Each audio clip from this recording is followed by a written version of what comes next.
The head of Victoria's new public transport body says it could be years before Melbourne's trains run the way that passengers want. PTV took over as administrator of the struggling system today. State political reporter Andrew Lunn joins us. Andrew, is it going to make any difference? Well, Pete, look, that remains to be seen. But Public Transport Victoria, while it doesn't have a very creative name, it does deliver on one of the state government's key election promises. The idea is that it will take over the planning and coordination of Victoria's public transport, which will hopefully result in a more reliable and better integrated system.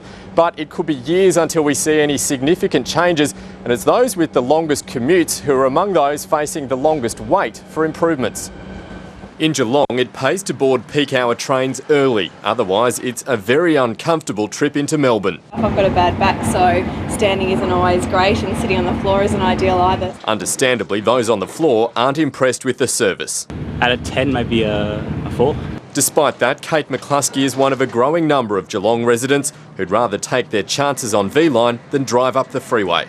This is a quicker option and I suppose cheaper if you look at petrol and obviously parking costs as well. It's seen patronage on V-Line double in just 5 years. Most trains in the morning peak from Bacchus Marsh, Bendigo, Geelong and Traralgon are now full or standing room only. They're playing catch up and doing so pretty inadequately at the moment, particularly as there are no new V-Line carriages on order. Amid mounting pressure, the Transport Minister's given his strongest hint yet that's about to change.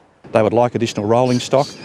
We'll be making further announcements in the budget. We'll have to wait years before we see any additional rolling stock get onto the network and improve services. Overcrowding on V-Line is one of the biggest issues faced by the head of Victoria's new public transport authority. We've got an ongoing challenge with growth, and that's a fantastic challenge to have.